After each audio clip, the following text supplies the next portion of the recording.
আগামী বিজয় দিবসের আগেই জুলাই গণহত্যার বিচার কাজ সম্পন্ন করা হবে বলে জানিয়েছেন আইন উপদেষ্টা। বিচার সংস্কার ও নির্বাচনের লক্ষ্যে অন্তর্বর্তী সরকার কাজ করছে বলেও জানান তিনি। কৃষিবিদ ইনস্টিটিউশনে জাতীয় সংলাপের তৃতীয় অধিবেশনে চিফ প্রসিকিউটর জানান 1 বছরের মধ্যে বিশেষ ট্রাইব্যুনালের সব বিচার শেষ করা হবে। আর অ্যাটর্নি জেনারেল বলেন আন্তর্জাতিক মান অনুযায়ী বিচার সম্পন্ন করা হবে। জুলাই আগস্টের গণহত্যার বিচার চলছে আন্তর্জাতিক অপরাধ ট্রাইব্যুনালে। বিচার কবে শেষ হবে, বিচারের চ্যালেঞ্জই বা কি, এ নিয়ে শনিবার কৃষিবিদ ইনস্টিটিউশনে বসে জাতীয় সংলাপের তৃতীয় অধিবেশন। সংলাপে নানা প্রশ্নের জবাব দেন আইন উপদেষ্টা, অ্যাটর্নি জেনারেল ও চিফ প্রসিকিউটর, ছিলেন বিভিন্ন রাজনৈতিক দলের প্রতিনিধিরা। বিচার সংশ্লিষ্টরা বলেন অগ্রাধিকার ভিত্তিতে গণহত্যার মাস্টার মাইন্ডদের বিচার শেষ করা হবে। বিচার হবে আন্তর্জাতিক মানের।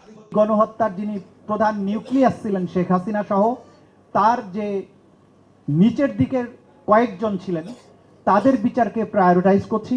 প্রত্যক্ষ এবং পরোক্ষভাবে যারা বাংলাদেশের সিভিলিয়ান পপুলেশনকে রাজনৈতিক উদ্দেশ্যে হত্যা করেছেন, খুন করেছেন, গুম করেছেন, আইনগতভাবে এবং আন্তর্জাতিক মানদণ্ড বজায় রেখে দ্রুততম সময়ের মধ্যে এই বিচার প্রক্রিয়া সম্পন্নের দিকে নিয়ে যাব। অর্ধেক পাউডারে দ্বিগুণ উজ্জ্বলতা, নতুন রিন অ্যাডভান্সড অর্ধেক পাউডারে দ্বিগুণ উজ্জ্বলতা।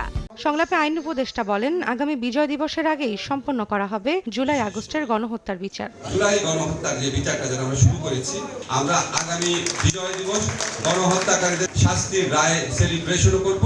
গণহত্যার বিচার, সংস্কার ও নির্বাচন জুলাই গণ অভ্যুত্থানের মূল লক্ষ্য বলে মনে করেন আসিফ নজরুল। মূল দায়িত্ব হচ্ছে 3টা: বিচার, সংস্কার, নির্বাচন।